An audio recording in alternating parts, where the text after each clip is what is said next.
Hello everyone, welcome to the Introduction to Mechanical and Industrial Engineering course, MEC 130.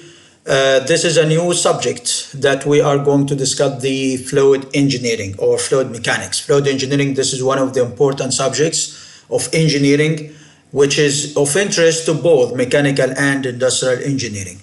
So since we are talking about fluids, so we have to introduce what does it mean a fluid. So a fluid, it is a substance. Substance, it means that this is a material. Like if we're going to talk about the material, anything that we can touch, it is counted as a material, and it's going to be considered as a substance from the chemistry or the physics point of view. So a substance, something is any material that we can feel, that we can touch by our bare hands. Like for example, you can feel the air, you can feel the water. So these are substances, these are materials. So a fluid, it is a substance that moves when it is subjected to some external forces or stresses.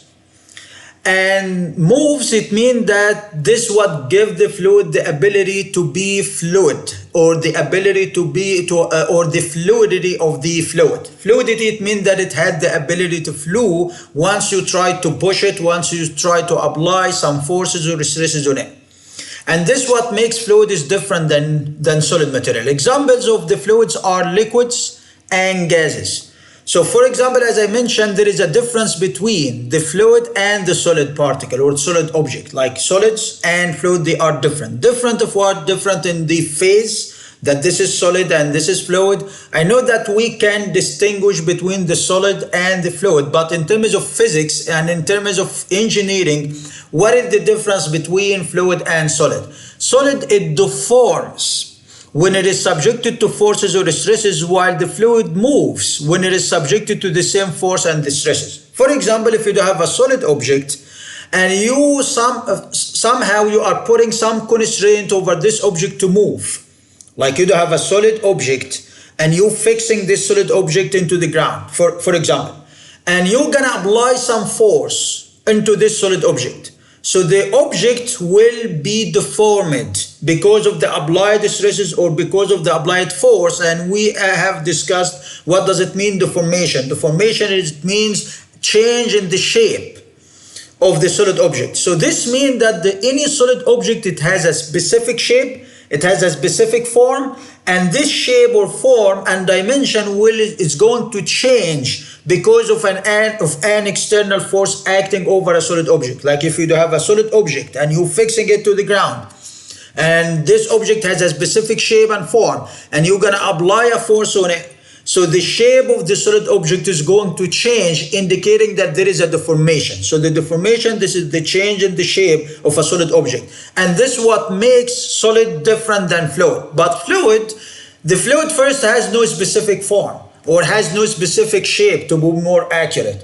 Fluid, it takes the shape of the solid container or the solid object that contain the fluid.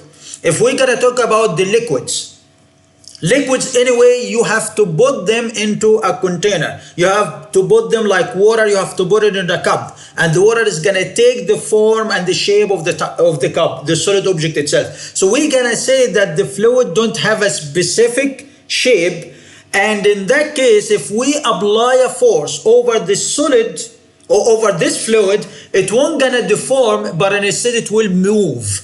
So the fluid, it moves when it is subjected to forces and fluid. Like for example, if you do have a cup of water and somehow you're gonna start to steer the water, so it will start to rotate and twist and moving twistly, like it's going to rotate inside the cup. It has no shape, and once this rotation or this steering stop, it will stop, like it will fill into the water, and there is no rotation or movement of the fluid is going to take place anymore. So this what distinguishes the fluid from the solid. So again, solid, it deforms when it is subjected to forces or stresses, while fluid, they are moving when they are subjected to forces or stresses. Fluids, it could be compressible fluid or it could be incompressible fluid. Like for example, compressible fluids like the gases. Any gas like air, it is a compressible fluid. A compressible fluid is the one that it changes its volume due to an applied force. All solids, all solid material, they are incompressible. The solid is if you're gonna apply a force over a solid object, is going to change the shape, is going to deform, but the volume it is still maintained, the volume it is still preserved, the volume it is still the same before and after applying the force. This is for the solid. Fluids, we do have two different types of fluids. Some of them are incompressible, that behaves like solids, that their volume is going to be maintained, their volume is going to be constant before and after the applying fluid, the applied force, applying the force, like the case of liquids. Liquids are incompressible fluids. So an incompressible fluid is the one that doesn't change its volume due to an applied force, but instead it moves and it changes the shape, like the shape or the form of the fluid. As I mentioned, there is no one specific shape of the fluid, but the fluid is going to take the shape of the container. It's going to take the shape of the solid object that contains this fluid. So if you apply a force over the fluid, its shape that is contained by the solid object, it will change in the end. This is not because of a deformation, this is because of a movement of the fluid. But the volume is going to be maintained as long as this fluid it is incompressible. But in case that this fluid is a compressible, like the case of gases, so all liquids are incompressible, all gases are compressible fluids. Compressible fluid is going to change the volume of the object of the fluid because of an applied force. Like for example, simply you can, if you do have an air, you can compress the air and decrease the volume and the space that occupied by this air. So this indicating a reduction or a change in the volume of the air because of an applied force, indicating that we do have a compressible fluid. So again, gases in general, they are compressible, but liquids, they are incompressible fluids. So here we introduce what does it mean fluid, what is the difference between fluid and solid, what are the different types of fluid, compressible and incompressible fluid. So why we should study this fluid engineering, why this subject is embedded or included in this course. As I mentioned, this course, the objective is just to give you an overview about the different subjects of the mechanical and industrial engineering that you're supposed to study to be qualified to be a mechanical engineer or industrial engineer after the graduation.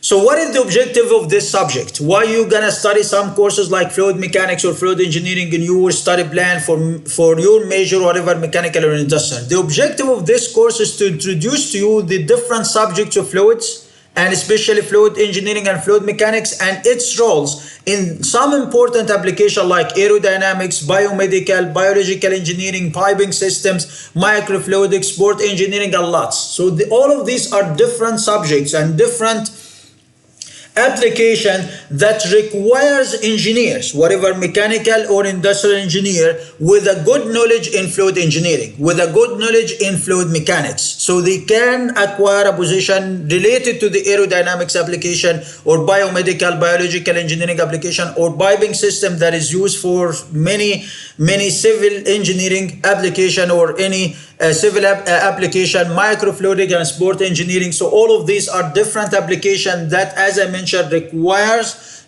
every one of these requires knowledge in fluid engineering or fluid mechanics. And the study of fluid, it could be, we could study the fluid in two different perspectives, very similar to the thing that we discussed for the mechanical design. We said that we can do the design for a mechanical system considering only the static effect, or even we could consider the dynamic effect. And here the same, like in case that you have a solid object, this solid object, it could be stationary, not moving. So we're gonna say that this is a static solid object.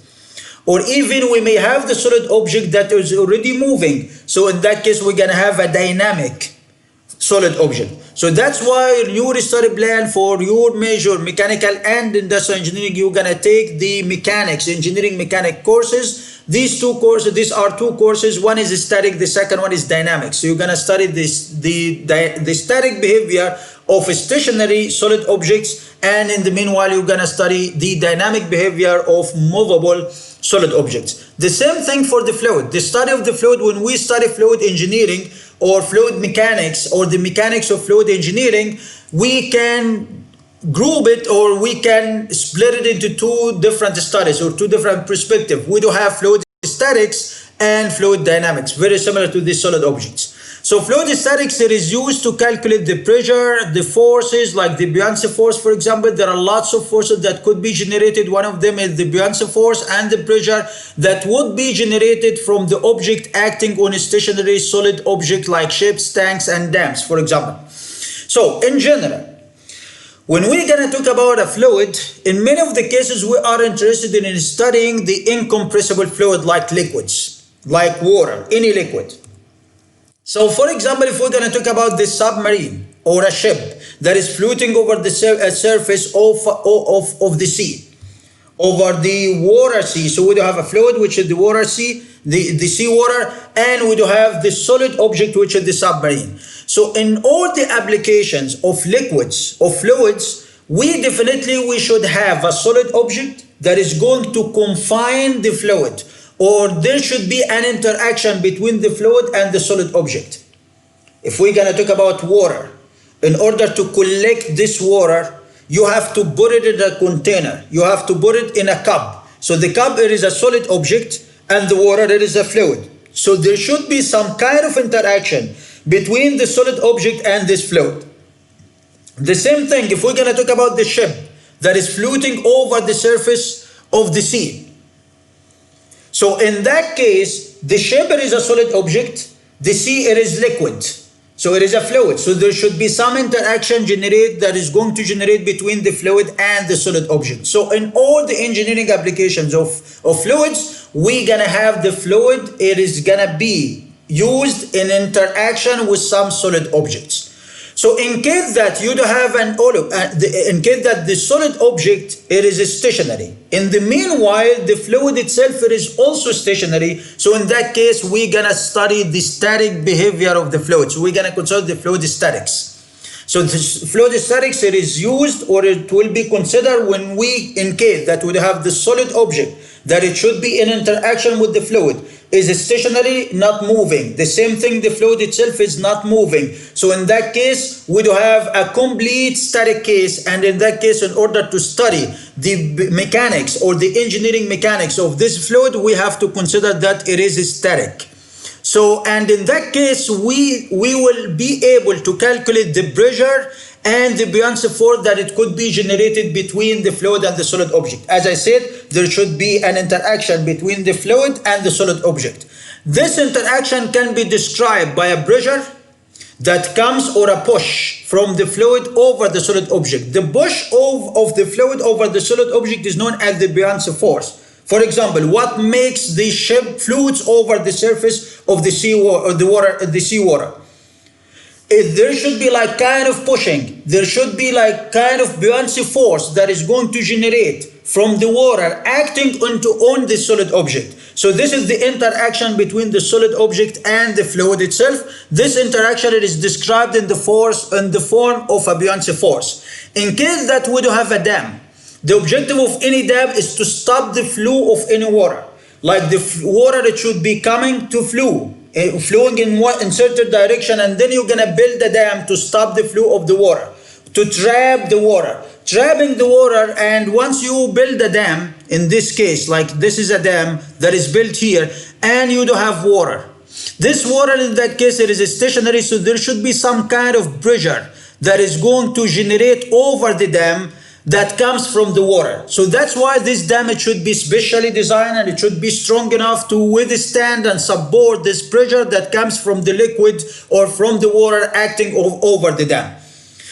So in that case, we have to study the fluid mechanics of this problem, engineering problem, and we are interested in the calculation of the pressure that comes from the water acting on the dam. The same thing in case that you'd have tank or submarine that is already submerged into the water. So there should be some pressure and Beyonce force. Both of them are acting over the submarine. So we have to consider these forces into account when we do design for this submarine that will be submerged into the water. So as I mentioned, there are lots of applications in which that the fluid, we have to deal with the problem or consider the fluid. It is stationary. In the meanwhile, the solid object is already stationary. So in that case, we're going to consider the fluid statics. While in some other application, we have to consider the dynamics of the fluid. we have to consider that the fluid is moving, or even the solid object is moving. As we mentioned, there should be solid and fluid. Both are interacting together. So the fluid dynamics, it is used to study. There are two options. Either the behavior of a moving fluid. So in some cases, we may have the fluid itself is flowing, like water flows in a tube. So the tube will be, this is the solid object, it is stationary in that case, and the thing that moves is the fluid itself, is the liquid itself. So in that case, we're gonna have a dynamic behavior of the fluid, and in order to investigate the mechanics or the fluid engineering of this moving fluid, we have to consider the dynamic effect.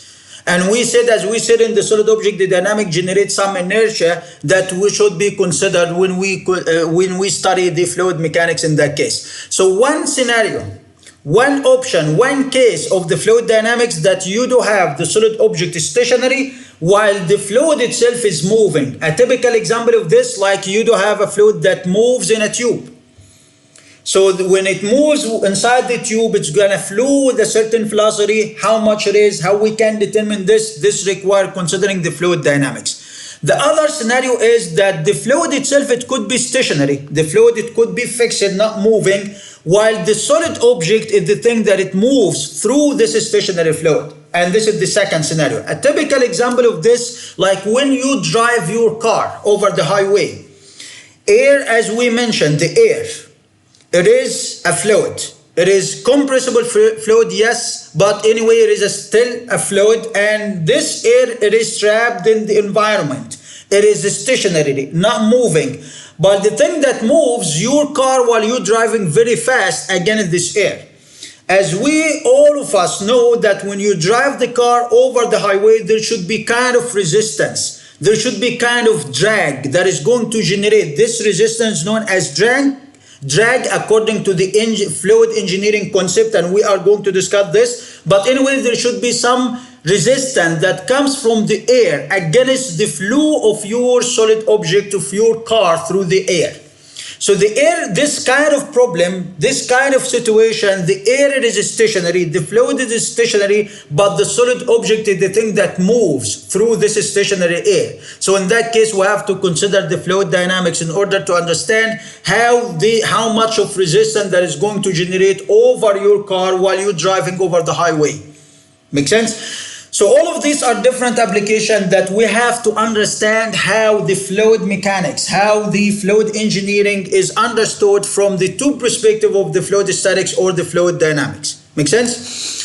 So now what we're going to do, we're just going to try to fix some concepts which are related to the fluid engineering in general. One of them is to understand what does it mean, a Newtonian fluid, and how we can describe the shear behavior in a Newtonian fluid. So to make it easy for you to understand what is the Newtonian fluid and how is what is its shear behavior, let us consider this example, this very simple experiment or example of a plate, this like a surface that is stationary, fixed, not moving, this big surface, and there should be on the top, there is another small plate, a thin plate that it can move, but there should be a layer of a very thin layer of fluid that is already confined between this plate on the top. So there should be a fluid here between this plate on the top and the other stationary plate that already located underneath it.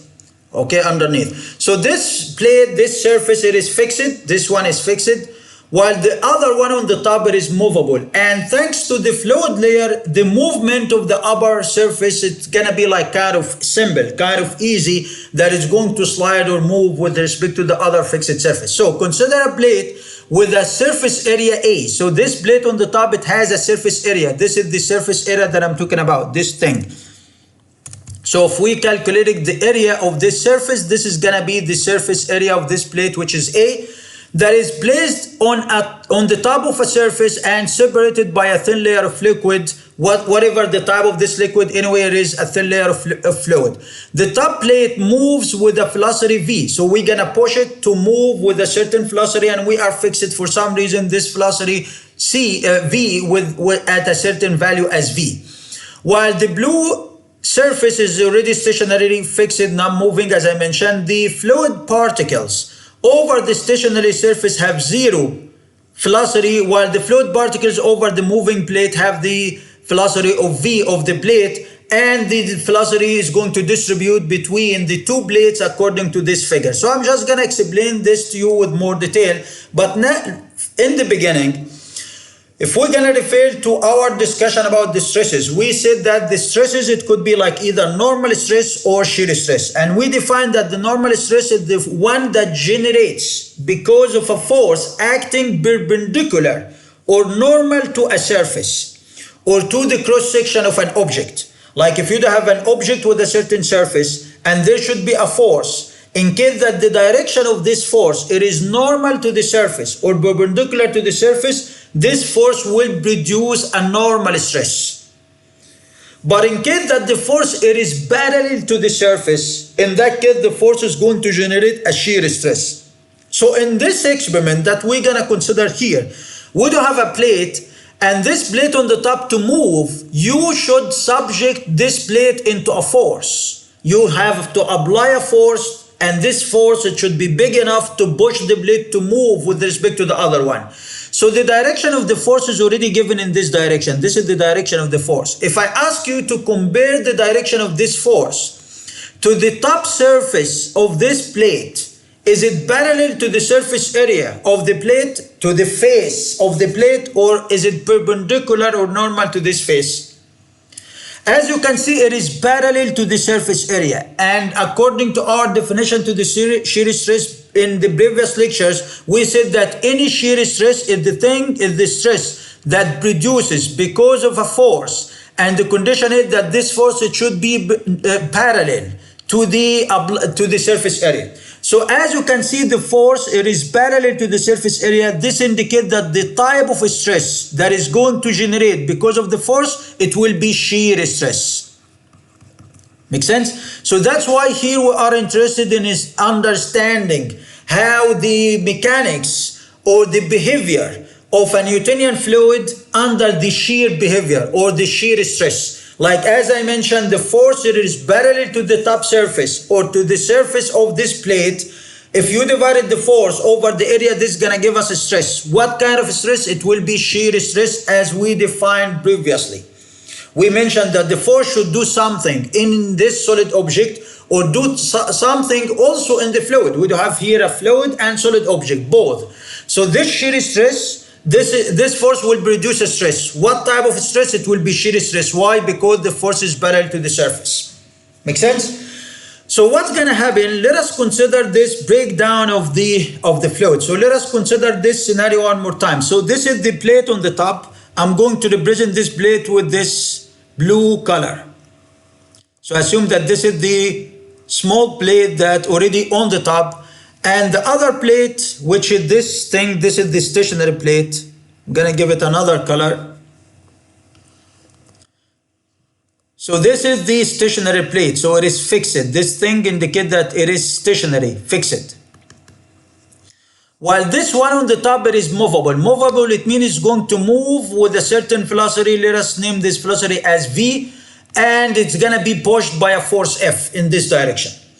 Between this top solid plate and the bottom one, there should be some liquid already distributing here. There is a thin layer of liquid or fluid that is trapped or confined between both of them. So there should be some liquid here, right?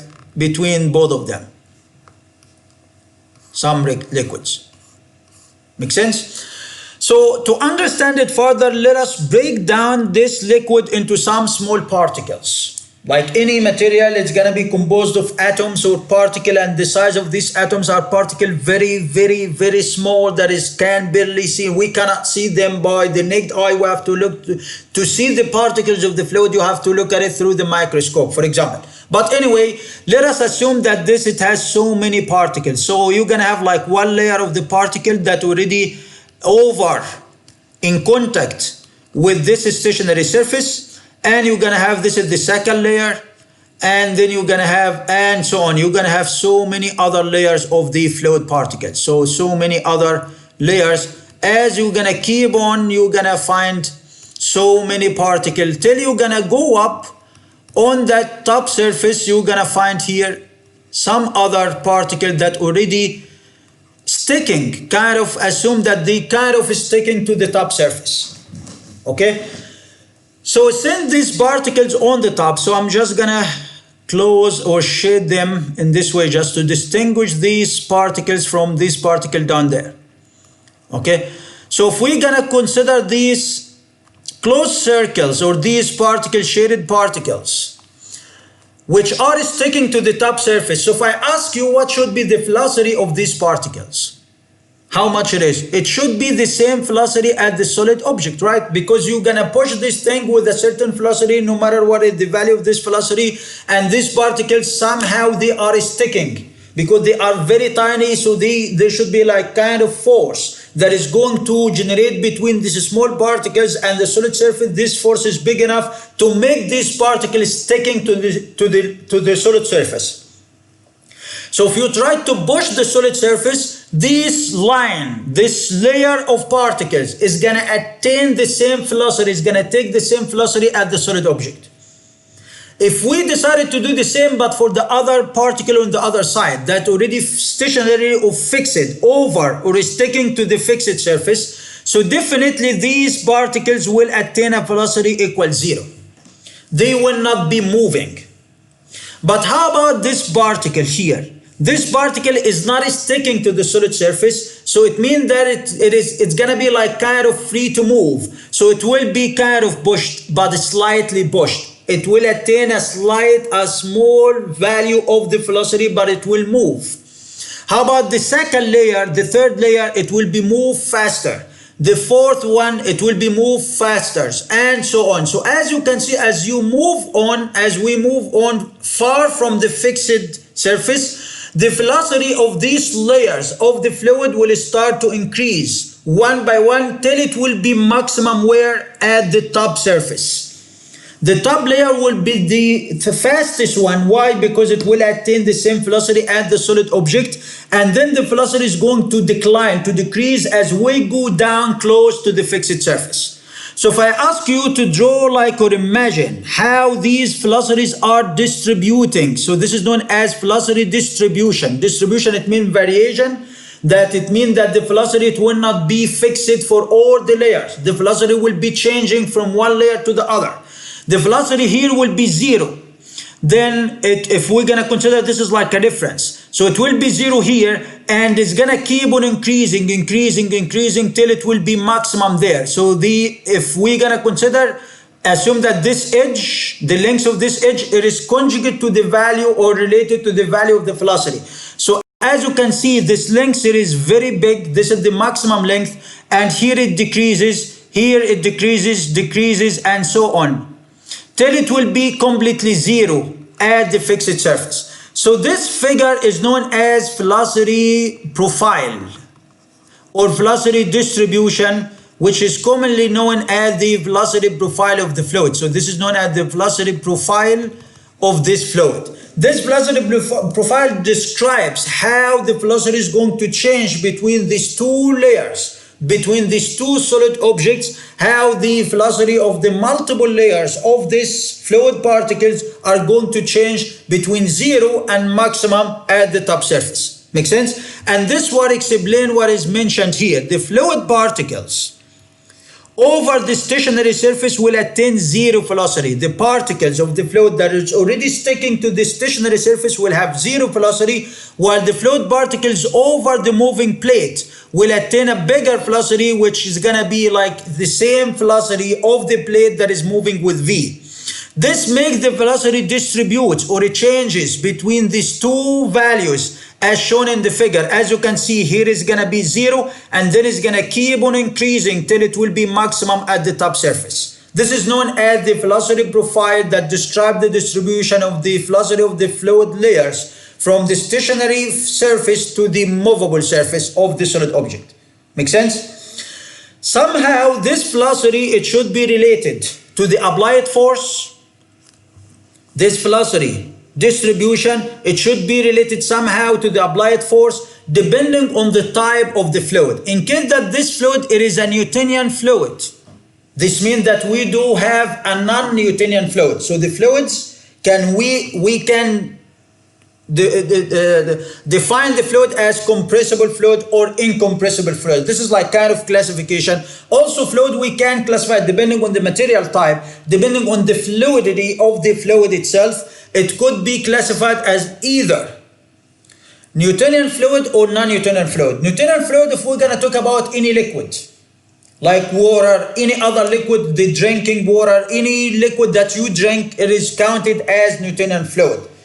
But the non-Newtonian fluid, like polymers, like the slime, like the Play-Doh, like any other material which is gonna behave like it is a transition between solid and fluid. Like for example, if we're gonna consider the Play-Doh, you could deal with it like it is a solid. Also, you could deal with it like it is kind of fluid, right? In fact, it is the transition. It is known as viscoelasticity. This is the transition between the fluid and the solid. It is not 100% solid. In the meanwhile, it is not 100% fluid.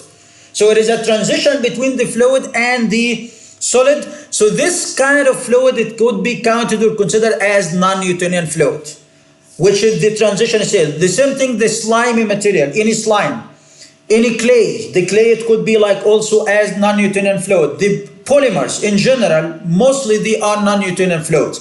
So the fluid, it could be Newtonian like all the liquids, and this is oil application, the oil, even the gas, could be considered like Newtonian fluid, and the any liquid like water and any other application, these are Newtonian fluid. So here the focus is just over this Newtonian fluid, which is the conventional fluid. According to Newton's law, any Newtonian fluid, its shear stress is directly proportional to the fluid velocity. There is a direct relation between the velocity of the object and its shear stress. This relation is going to be considered as in this form, that the shear stress that acting over the fluid, you have a fluid and you're going to push the top plate. This plate will produce some shear stress, which is tau, that we just calculated as the force over area. The shear stress will be acting on the meanwhile over the fluid. With a fluid thickness, in case that you'd have a thin layer of the fluid between these two plates, and the thickness of this layer, it is H or B, whatever the name that we're gonna give it to this thing, it is B, for example.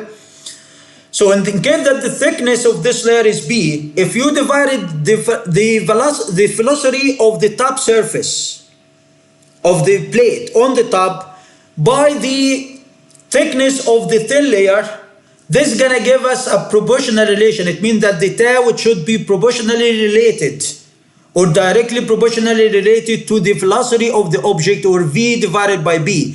And the coefficient of the proportionality in that case is known as mu. This mu is known as the fluid viscosity. And the fluid viscosity, this is a material property that distinguishes one fluid from another fluid. Like for example, the viscosity of water is 10 to the power negative 3. Depending on the unit. The viscosity of oil, it's gonna be higher. The viscosity of the honey, it is more higher. So the viscosity, it is a description, it is a measure that describes how easy the fluid can flow. So the viscosity is a measure of the fluid's resistance to shear force by developing steady motion. Like we can define the viscosity in this way. In general, you could understand the viscosity like it is a measure that describes how easy for this or how difficult for the fluid to flow over surfaces. Like for example, if you're gonna drop some water over a surface, the water can be easily spread over the entire surface. How about if we drop the same amount of fluid, but it is made of honey? Honey, it won't gonna flow over the surface. And instead it will be collected. Yes, it will be dropped over the surface, yes, but it will be trapped, collected together. And the fluidity of the honey in comparison to the one for the water, it's gonna be much more small. This indicates that the honey is more viscous. More viscous, it means that has a viscosity coefficient bigger, or its viscosity, it is bigger than the viscosity of water. So the viscosity for the honey is much way bigger than the viscosity of the water, for example. Water can be easily spread into over the surface once you drop it all on any surface. But the honey, it is a different thing. The oil, It has a bigger viscosity than the water, but less viscosity than the honey, because oil, it can flow somehow over the surface, but it is not that it's a flow or is spread over the surface. It won't gonna be that much like the water. So the water, it is more viscous, it is less, has a lower viscosity than the oil, and the oil has a lower viscosity than the honey. Honey, it is very, very viscous material. So the shear stress that you're gonna apply when you try to push the top surface, this will produce a shear stress over the fluid. The shear stress can be related to the viscosity of the fluid, and the amount of the velocity that this fluid is going to attain depends on the viscosity of this fluid. So for example, if this fluid is water, this plate will be moved very fast. It will be easy for it to move. If it is made of oil, it will be moving with a certain velocity, but it will be definitely less than the velocity that it could be attained for the, in case that we used water. In case that this thing or this fluid, there is honey, it is barely, it's going to move, yes, but it's we can barely observe any movement of this plate because the honey, it is very viscous material. Make sense? So this table shows the different fluid viscosities depending on the material type. As I mentioned, the viscosity, it is a material type. Depends on the material property that distinguish the viscosity of one fluid from another fluid. Like the viscosity of air, we are expecting that the viscosity of air to be very small value, and that this is true. The viscosity of the air is 1.8 times 10 to the power negative 5 kilograms per meter second. Meter second, this is like kilogram per meter second, and we're gonna discuss the unit of the viscosity anyway. This is the density, which is a physical quantity that we know what does it mean, the density for any material. For example, in case that you have air, the viscosity of the air it is 1.8 times 10 to the power negative 5. For the helium, it is more dense. The helium, it is less, has a lower density than the air, but it is more viscous than the air, slightly viscous than the air. It is 1.9 times 10 to the power negative 5. So this indicates that the viscosity, it is not necessary to be related to the density of the fluid. As you can see, the helium has lower density than the air. That's why, for example, like the helium balloon, it can fly easily into the air, right? Because it has a lower density than the air, but it has a bigger viscosity than the air. The fresh water, it has a density which is 1000, but its viscosity, it is high, which is around 1 times 10 to the power negative 3. The seawater, it is more dense, and its viscosity as well, it is more higher, slightly higher. It is 1.2 times 10 to the power negative 3. The gasoline, it has a lower density, but its viscosity, it is 2.9 times 10 to the power times 10 to the power negative 4. Oil, this is one of the oil. The oil, for example, that used in many engineering application, it is very viscous material in comparison to the other material. It is 0.26 viscosity in comparison to the water. It is very viscous material. It means that it can be barely spread over any surface when you drop it over the surface. The unit that we can measure by which the viscosity, it can in the international system, it can be measured. This is the standard international SI system unit for the viscosity. It is kilograms divided by meter square, but by meter second. In the American system, it is slug divided by feet second. Or foot second. Also, we can define the viscosity, the unit of the viscosity as the poise. Poise, it is a unit of the viscosity, which is also could be represented as the insanity poise, which is also a unit of the viscosity. These are the two common ways of representing the viscosity of the of different fluids. The 1 centipoise, it is equivalent to 0.01 poise, which is equivalent to 0.001 kilogram per meter second. So this is the relation between the standard basic unit of the SI according to the SI system and the poise, which is also a SI unit for the viscosity, right? So this is for the Newtonian fluid. Again, the Newtonian fluid is the one that its shear stress, it is directly proportional related to the fluid velocity, and this is described by this equation. This is known as the Newtonian's law of the fluid viscosity, and this what describes the shear behavior of Newtonian fluid. Now let us move to other concepts of the fluid engineering, like the buoyancy force, the drag force, and the lift. So these are different forces that would be generated between a fluid and solid object. As I said, in many of the cases, you should have the fluid that is going to be very close to a solid object, confined by a solid object, related, interacting with the solid object. So there should be the interaction between the fluid and the solid, definitely should be described. And there should be something, some forces and interaction that is going to generate between the fluid and the solid object. This interaction can be described or is going to result in some forces. Some of these forces are known as the Beyonce force, the drag force, or even the lift, the pressure, and some other things. So we are going to discuss these different types of forces of interaction between the fluid and the solid objects. Let us start here with the Beyonce force. What does it mean, a Beyonce force? A Beyonce force, it is the force that generates when an object is immersed in a fluid. This force, it is related to the weight of the fluid that displaced by the immersed object, and this is according to the Archimedes Principle, which states the following. So in the Beyonce force, you could understand that this is like kind of a push against the solid object that comes from the fluid, as long as this solid object is immersed or even floating on the top of the surface of any fluid. Like for example, if you do have, like in this case, if you do have this 5 kilogram mass, it had been dropped into the water or hanged into the water. So there should be a push that is going to come from the water acting over this solid object. So this 5 kilograms or this mass is a solid object that it will be immersed into the water. So there should be some pushing against it.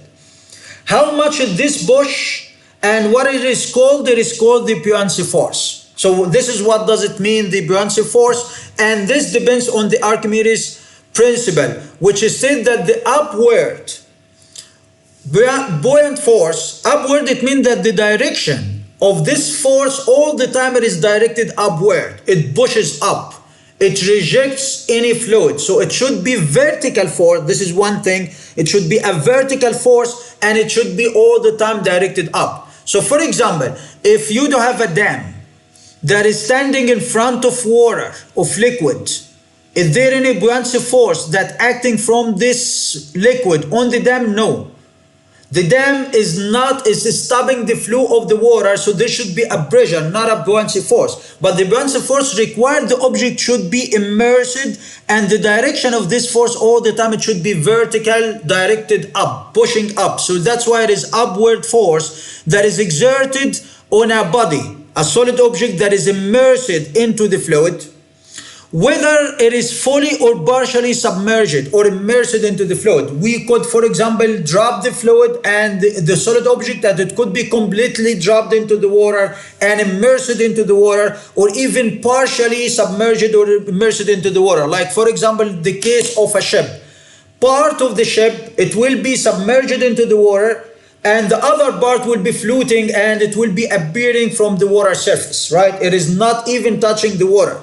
So it means that there should be still a buoyancy force acting over this ship. So the buoyant force or the buoyancy force, it is an upward force that is exerted on an object, whatever it is fully or partially submerged or immersed into the fluid, is equal, this force, it is equal to the weight of the fluid displaced by the body and acts upward direction at the center of the mass or the center of gravity of the mass of the displaced fluid. So what does it mean this? So let us agree that there is a force. Once you drop any solid object into the water, whatever it's going to be fully submerged or partially submerged, there should be a buoyancy force. There should be a pushing force. But the question is, how much is this force? What is the value of this force? How we can get it? We can determine the value of this force by a very simple experiment. Your objective, once you drop the object into the water, this object is going to displace. What does it mean displace? It's going to push outside the container a certain value of the fluid, of the liquid, that is equivalent to its volume. Not to its mass, it depends on its volume, the volume of the object that has been dropped. Then if you're gonna collect the amount of water that has been displaced out of the container once you drop this solid object, and you find the weight of this displaced fluid, this is gonna give you how much of Beyonce force, or how much is the value of this Beyonce force.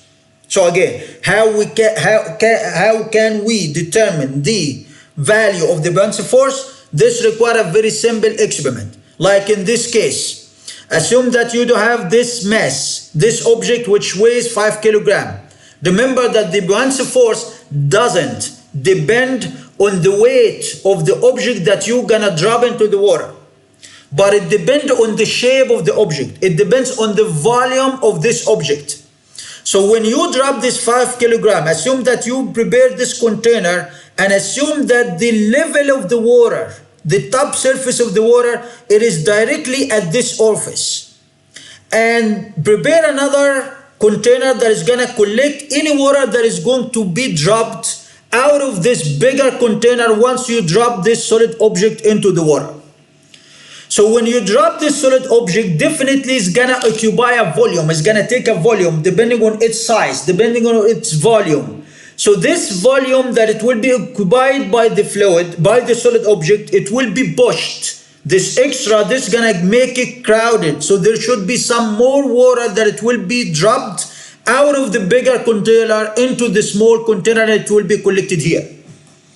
Then if you're gonna take this collected water that has been dropped once we drop the solid object into the bigger container, and you find the weight or the mass of this amount of water, it will be 2 kilograms. This 2 kilograms will be the same force which gonna push, that is going to generate from the fluid pushing the solid object. This is the amount of the Beyonce force that is going to generate between the fluid acting on the solid object.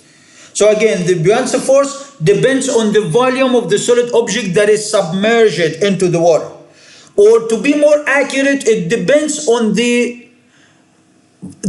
partial of the volume that has been submerged into the water. Because as we said, the Beyonce force anyway is going to generate whatever the object it is fully submerged into the water, or it is partially submerged into the water. For example, if the object is fully immersed or submerged into the water, it displaces a volume, a fluid volume that is equivalent to its volume.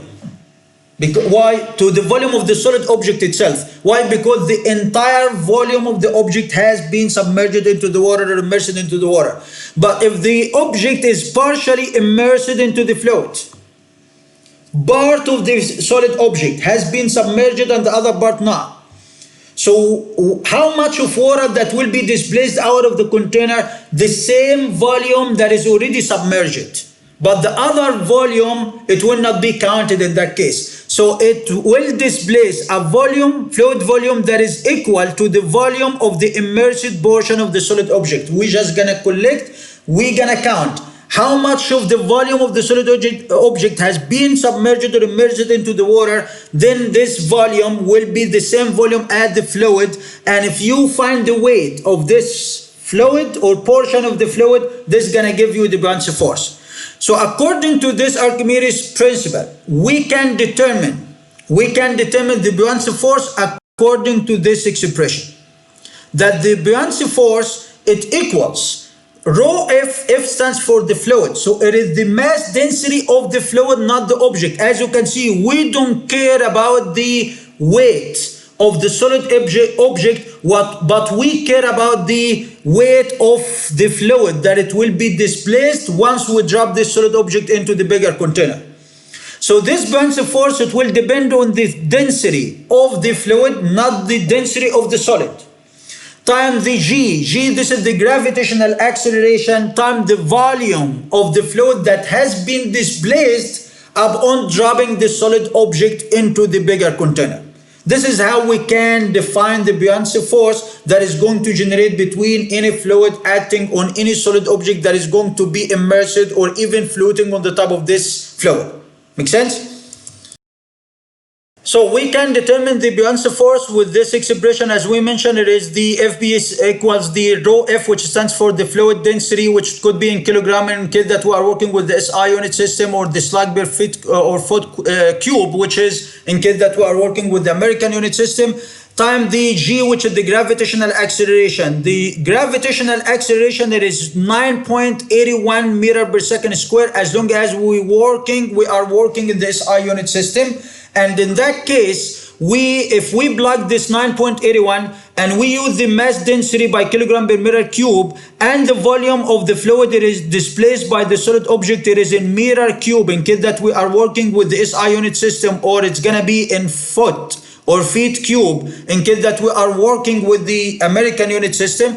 So if we are working with the international unit system, the metric unit system, we're gonna substitute for G equal 9.81 meter per second square, which is the gravitational acceleration, and you should make sure that this rho F is kilogram per meter cube and the volume is meter cube. You're gonna end up with the force will be in Newton.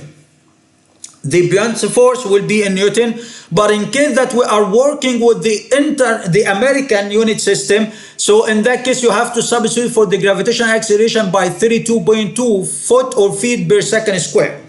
So the gravitational acceleration in the American US system, it will be 32.2 foot or feet per second square. And then if you plug it here and make sure that the volume is feet per cube and the mass density is slug per feet cube, you're gonna end up with bound. So this is gonna give you the force in terms of bound.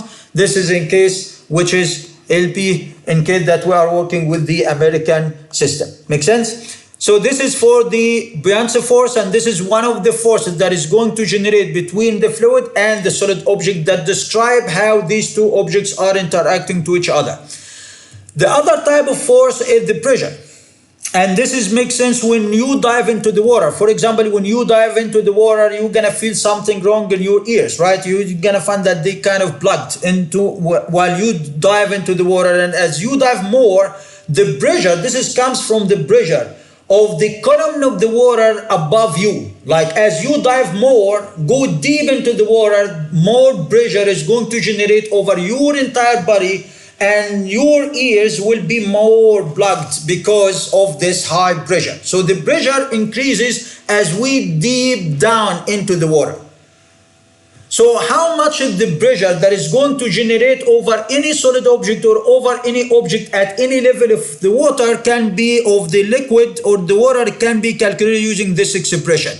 So the pressure at level 1, so assume that you have a solid object that is located at level 1 from the top surface of the water. And assume that this top surface is level 0. So this is gonna give you the pressure. And assume that the pressure at this level, it is B0. This B0, it could be like the atmospheric pressure. So think of it like, for example, over this surface, do we have any pressure from the liquid? No, because there is no liquid above this liquid. But there is a pressure comes from the air, which is still a fluid. The air is a fluid. This is known as the atmospheric. This is known as the atmospheric pressure. But in many of the cases, the atmospheric pressure in comparison to the pressure that is going to generate because of the water, it is very negligible. And in that case, we can even assume that this B0 is 0. So again, in case that you choose two levels, because in order to calculate the pressure at level 1, you have to refer to another level of the fluid. In case that you choose the level 0 of the fluid is the top surface of the fluid, in that case, the pressure that at this level will be the atmospheric pressure, will be P atmospheric. This is known as the atmospheric pressure. Atmospheric pressure. This atmospheric pressure, it is known, but it is too small, very small in comparison to the pressure that is going to generate because of a liquid, because of the liquid water or the fluid itself that you already investigating here. So what should be the pressure? So in that case, in case that this B0 is the atmospheric pressure, and in case it is not given to you, you're gonna assume that this B0 is 0.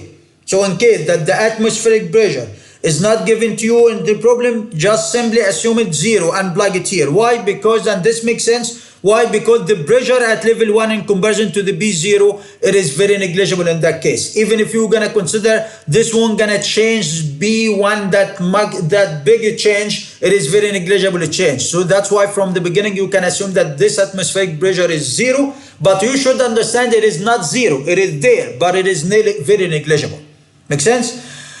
Plus the rho of the fluid, the density of the fluid, not the solid object. You'd have a solid object that is trapped at this level, and we are interested in calculating the pressure that acting over this solid object. Remember, once you have any object, solid object inside the water, there should be a push against it, which is the Beyonce Force, and in addition to the Beyonce Force, there is a pressure that direct down. So the pressure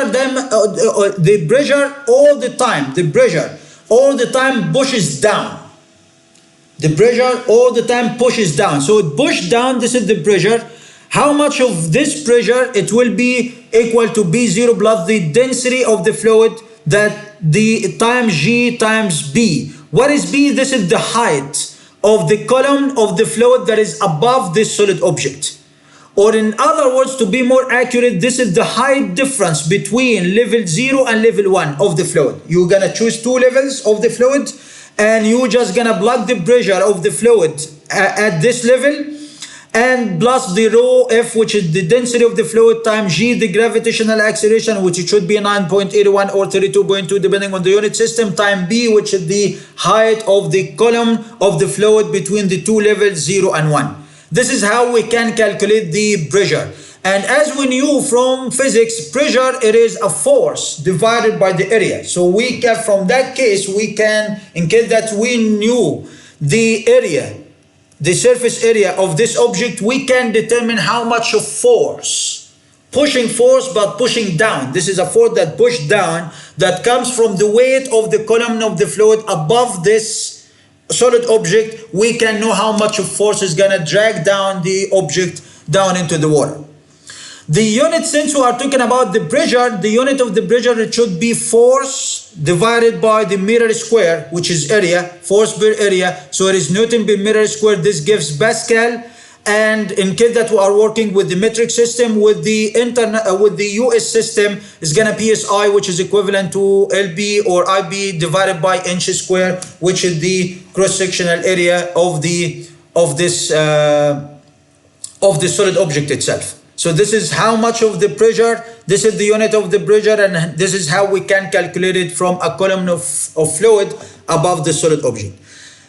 Another type of force, I'm going to skip these slides and then I'm going to explain them again. Another type of force is the drag force. As we mentioned, we are interested in investigating the interactions between the solid objects and the fluid. As we mentioned, there should be like a Beyonce force, there could be pressure, there could be a drag force. And this drag force, basically, it generates in case that you have a solid object that moves at a certain velocity within a stationary or through a stationary fluid.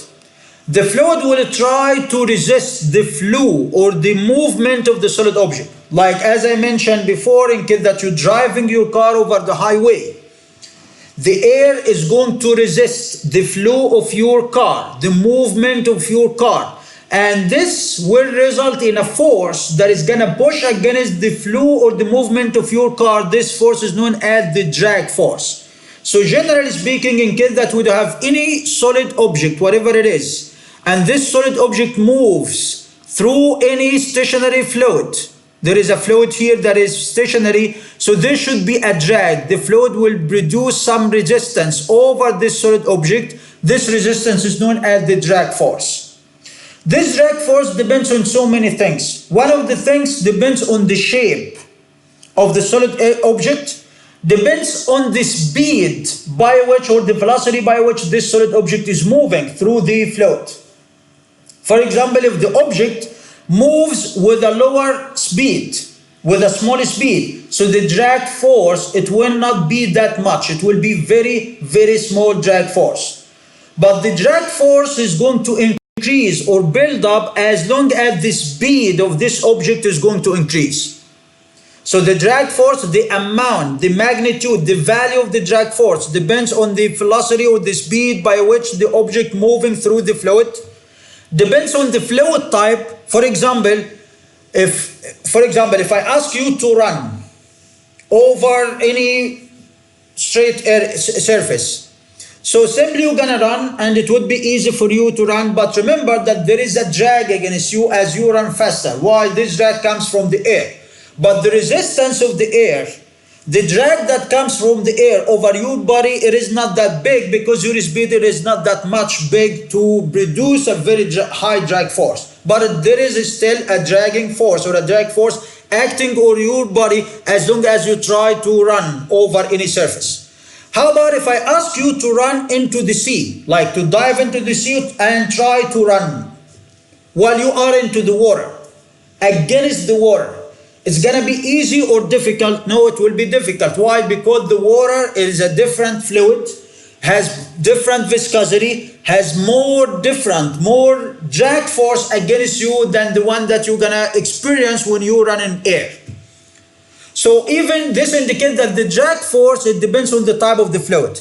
Depends on the type, the shape, and the features of your body or the feature of the solid object. The speed of the solid object. For example, while the shape or the feature of the solid object, for example, the speed cars. All the speed cars, they should be very small, and their like front area, it should be smoothly and especially designed to minimize the drag against it. Because while this car is very fast and is going to run very fast, so this would produce a very high drag force, but we would like to minimize it. So that's why, as a part of the engineering, and this is what these car companies doing, they do investigation about this drag force, and they do calculation for these drag forces depending on the design of their car. So they have to specially design the body of the car to minimize the drag that acting over the car while it is run over the highway at very high speed. This definitely is going to be different in case that you're going to have a bigger normal car. Its design, it could be different. It could be different, and in that case, the drag force, it could be bigger or less. It means that the amount of the drag force depends on the feature, the shape of the area and the projected area and the feature of the object that is already running, and it depends on the speed of the object, also depends on the density of the fluid or the type of the fluid that you are running or the solid object is flowing through. So that's why we can define the drag force according to this expression. So, but in general, when automobiles, aircrafts, rockets, vehicles, or anything move at high speed, a drag force Fd, which D stands for drag, that resists their motion in the surrounding area, in the surrounding fluid, which is air in many of the cases, generates. This drag force is the force that resists the motion of an object in a fluid. Like you have an object that flows in a stationary fluid or travels with a very high speed in a stationary fluid, there should be a drag force, a resistant force that resists the motion of this solid object into the fluid. This drag force can be calculated as half rho, which is the mass density of the fluid. This is the density of the fluid. As I mentioned, the drag force depends on the type of the fluid, the density of the fluid. To run in air, it is easy, but to run in water, it is difficult. Why? Because the density of the water, it is way bigger than the density in air. So the resistance, the drag against you running into the water will be bigger than the drag force against you running into the free air. Make sense? So rho stands for the density of the fluid, times A stands for the frontal area or the projected area of the object. As I said, like the case in the car, the frontal area or the front area of the car, it should be specially designed to minimize the drag. So the drag force depends on the feature, depends on the shape of this object. This feature, it can be described or measured by this frontal area. This area, how much it is.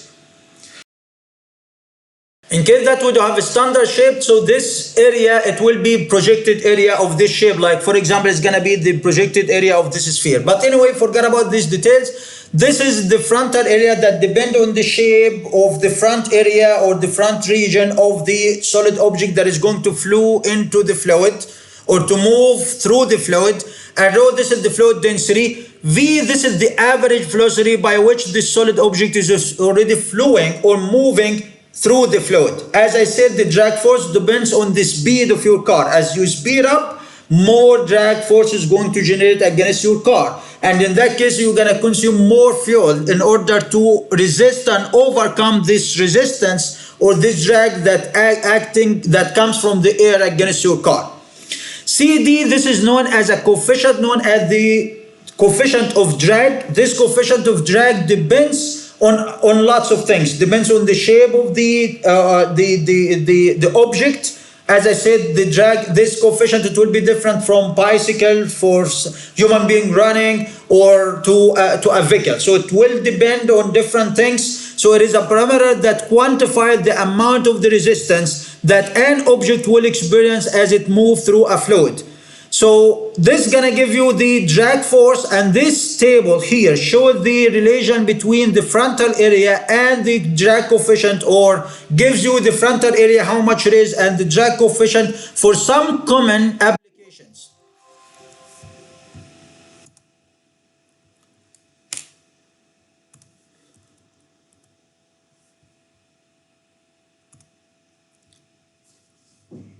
For some common application, like for example, economy sedan car, like your car, which is economy car, like a conventional car, and in case that this car is traveling at 60 miles per hour, this is mile per hour, this is the speed of the car, and in that case, the frontal area will be considered as 20.8 and the drag coefficient will be 0.34.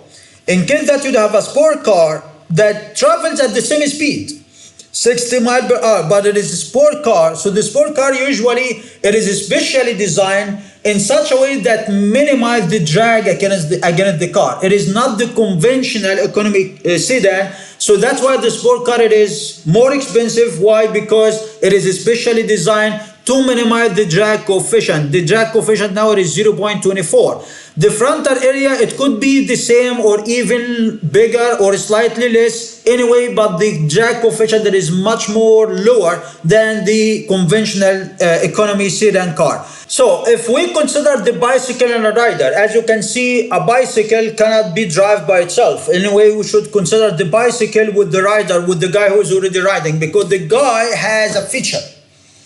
And as you can see, during the racing, when these guys are racing, or even if you decided to ride a bicycle and race with somebody, anyway, you have to lay down your body, right?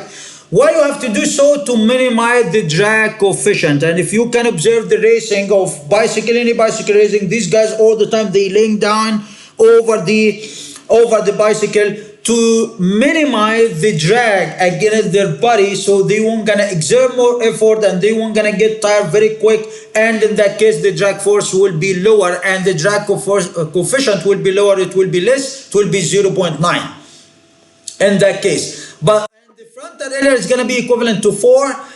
In case that the same scenario, but in case that you just riding the bicycle and in the upright position, like you are just sitting over the chair of the bicycle and in the upright position, you are not laying down, in that case the frontal area will be bigger because your body will resist more or will be facing more air, so the frontal area will be bigger and the drag coefficient definitely will be slightly bigger.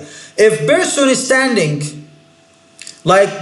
standing or even like kind of rolling, so the resistance against them that comes from the air, it's gonna be like around 1.2. This is the coefficient of the drag coefficient, and the frontal area is gonna be around this number. This is in case that you have a standing person and this guy is already running free in air. So this is gonna be the drag coefficient values and the frontal area. So this is again one of the types of the forces that is going to generate between any solid object and the fluid. So we discussed 3 types of forces or things that describe the interaction between the solid object and the fluid: the Beyonce force, the drag force, the lift, or even the pressure that could be generated from the fluid acting on the solid object. All of these things that you're gonna study them in the different courses of the physics, even you're gonna study them with more details in the in the fluid mechanics, and with more application related, more comprehensive application related to the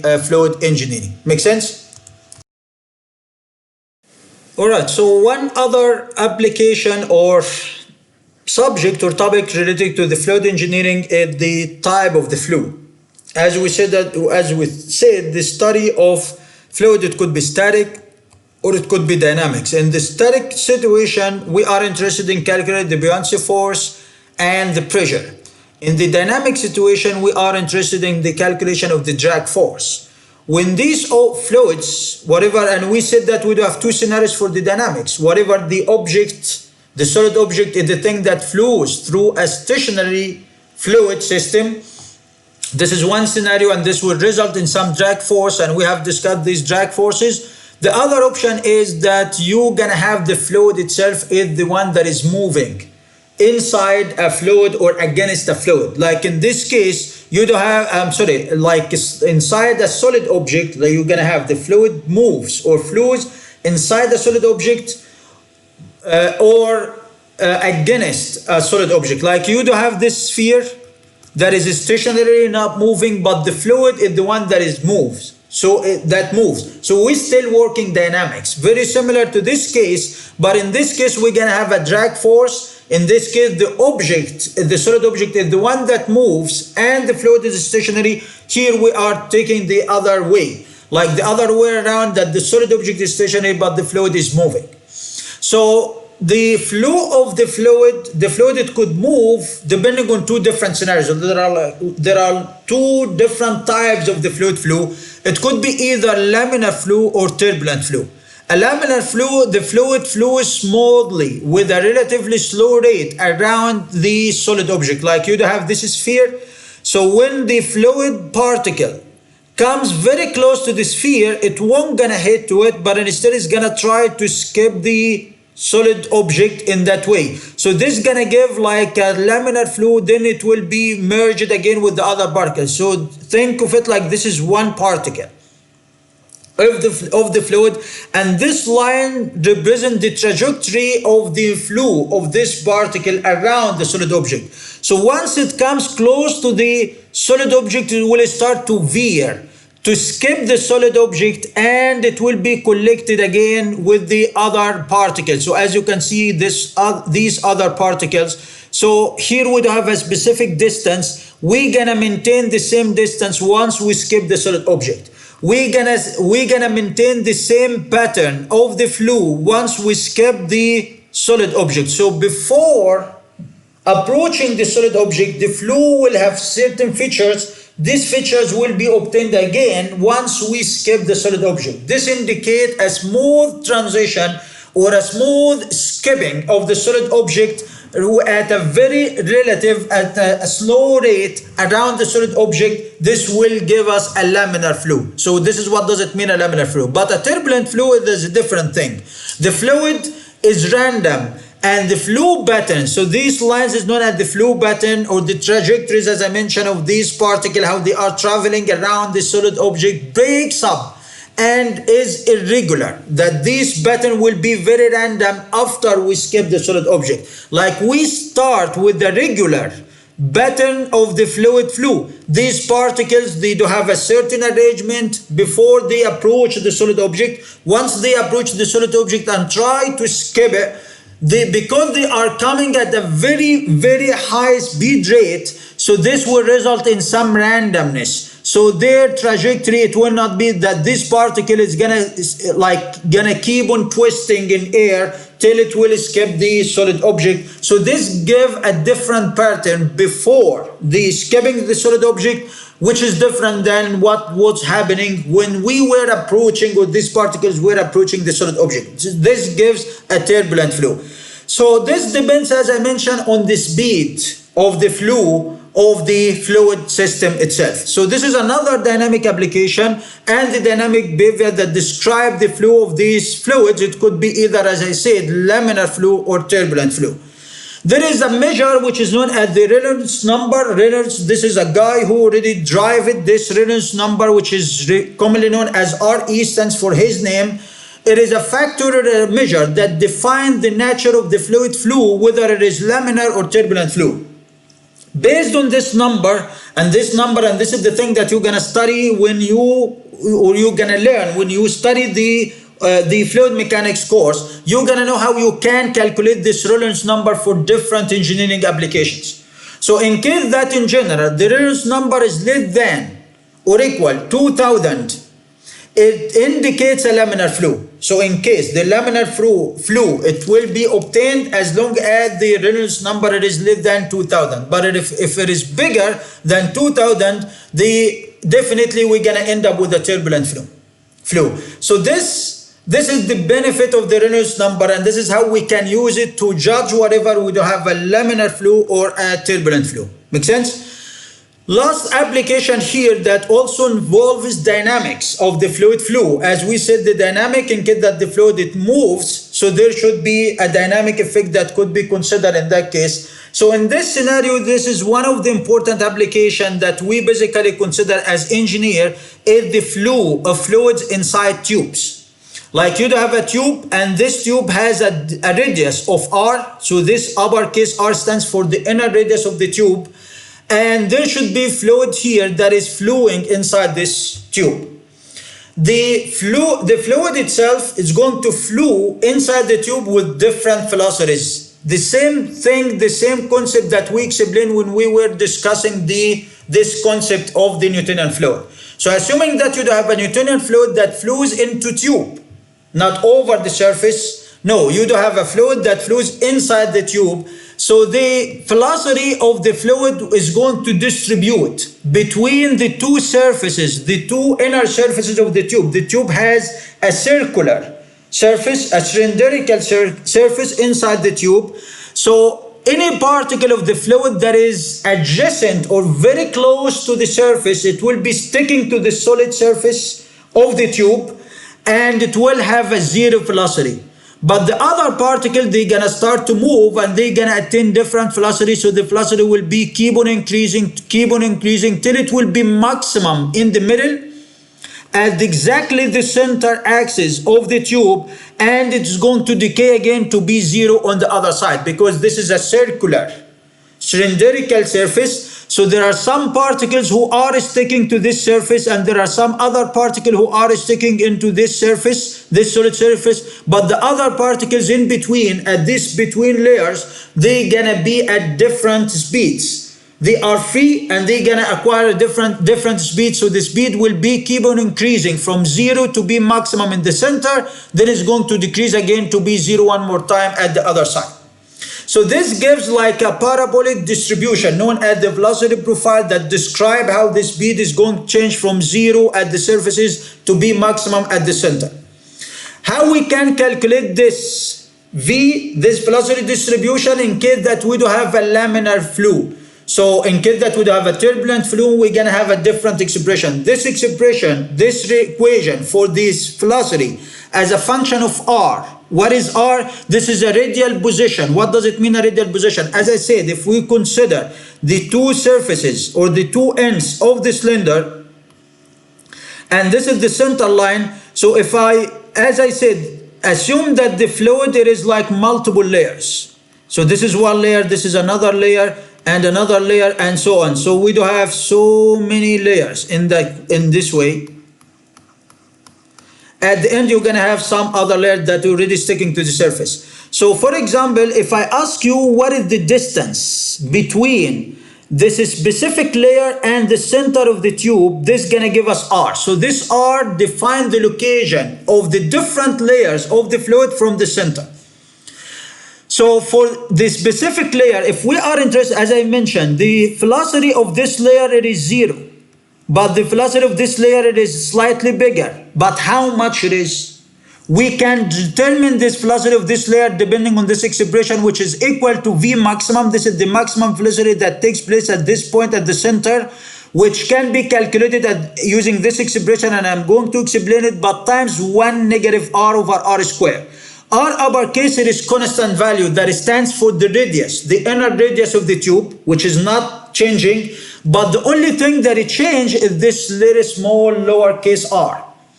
For every layer within the fluid part or the fluid core, for every layer there is a specific R value, lowercase. This indicates the radial position of this layer. So if we are interested in finding the velocity of this layer, we have to identify its distance from the center, which is its R. And if we plug it here, we're going to end up how much is the velocity of this layer. Remember that this V maximum, this R uppercase, they are constants for all layers. But the only thing that it changes from one layer to the other is this lowercase r. So for example, if we are interested in finding the velocity of this third layer, find its R, find its distance from the center of the tube. You're going to find R, plug it here, you're going to end up with a different value of the velocity. And so on, keep on going till you're going to find the maximum value, till you're going to find all the velocities of all the different layers. So if we are interested in the velocity of a specific layer, we're going to use this expression. Where the maximum velocity all the time, you should understand that it takes place is happening for this application as long as we are working as laminar flow at reference number less than 2000, it will be happening at the center of the tube. How much is this V maximum? It's going to be D squared, with D stands for the pipe diameter, the tube diameter, which D, this is D, and definitely from mathematics and geometry we understood that the diameter is double the radius. So it is 2r, this is the diameter. R stands for the half of the diameter, this is the pipe radius. And L stands for the pipe length. This is the length of the pipe, how long it is. This is L times delta B. Delta B, this is the applied pressure drop at the two ends of the pipe. For example, in order to push the fluid to flow inside the tube, we have to push it. We have to give this fluid a pressure.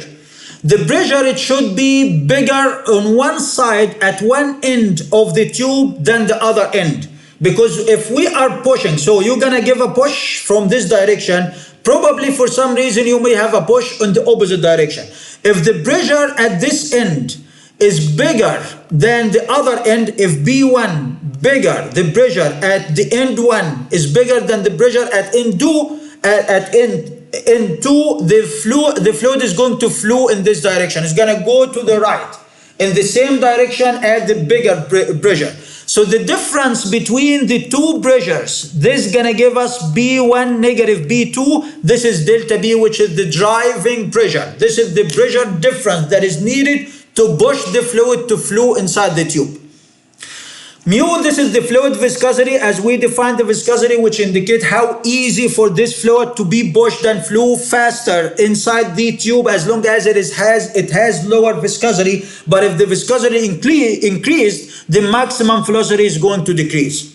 If you determine if you know exactly how much of pressure difference at the two ends and know the size, the diameter of the tube, the viscosity of the fluid that is flowing inside the tube, the length of the tube, and plug this data here, we can know exactly how fast every single layer of the fluid can flow inside the tube. Make sense? Also, in some applications, we may be interested in calculating the maximum velocity only. In some other application, we may be interested in determining the distribution, how the velocities of every single layer is changing. In some other application, we probably may be interested of calculating the average velocity of the fluid. How we can calculate it? It can be calculated from this expression. The average velocity is going to be half the maximum velocity for a fluid flows inside the tube as long as this type of flow is laminar flow with a reference number less than 2000. Make sense? So this gives us the average velocity. What is the average velocity? Because as we said, the velocity here is 0. There is with a certain value, a certain value. There it is maximum, then decreasing with a certain value, certain is 0. So what is the average of this? All of these so many different velocities. If we decided to find this average and we calculate it, we're gonna find it for this specific application. Here, these equations are only for fluid that flows inside a tube, and the type of the flow, it is laminar flow. But if it is turbulent, if it is not tube, it is a different shape, definitely these equations will be different. This is just for a fluid flows inside a tube and the type of the fluid is laminar flow. So the average velocity will be half the maximum velocity that you're gonna get it from here. Make sense? So these velocities are important, as I said, in order to describe the flow and in order to engineer and design these fluid system and piping system. There is a huge application in industry and engineering, which is piping. How we can do design for this piping system, this requires that you should understand and know how you can calculate this maximum velocity, the velocity at every layer, and the average velocity. Also, one of the important measures is known as the volume flow rate. So the volume flow rate, it is the volume per unit time. It is like equivalent to the volume, like assume that you do have a specific volume of the fluid, and this amount of the fluid should be flowing through the tube from the start, from this first end to the other end. Assume that you do have a certain volume or amount of the fluid, that it should be flowing from this end 1 to the end 2. So how long is gonna take if you gonna calculate the volume of this fluid flowing from end 1 to end 2 and you count the time and you divided the volume over the time, this is gonna give you the volume flow rate. In many applications, we would like to describe, or the design of this pipe system could be dependent on the volume flow rate. It means that the volume flow rate, it is one of the essential parameters that we should calculate or know how we can calculate them. Can calculate it for such a system, for a fluid flow in a tube. Like the average velocity is important, the maximum velocity, and so on. So the volume flow rate, it can be calculated as pi times d bar 4. D, this stands for the diameter of the tube, as we mentioned here.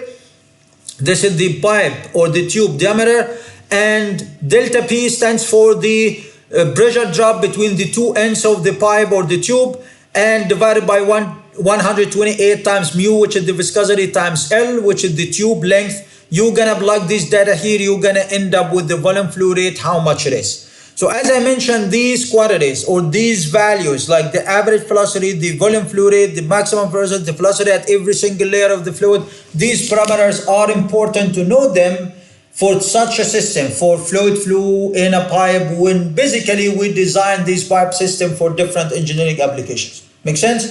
So that's it for this part, for the fluid mechanics. The objective, as I mentioned, is just to understand these concepts of the fluid mechanics, to understand how the fluid could be interacting with the solid object, to understand the different disciplines or the different fields of or investigation or perspective of the fluid, as fluid statics and fluid dynamics. Make sense? And again, this is a very important subject of engineering that if of interest to both mechanical and industrial engineer. So that's it for this video. Thank you so much for watching, and see you in another one.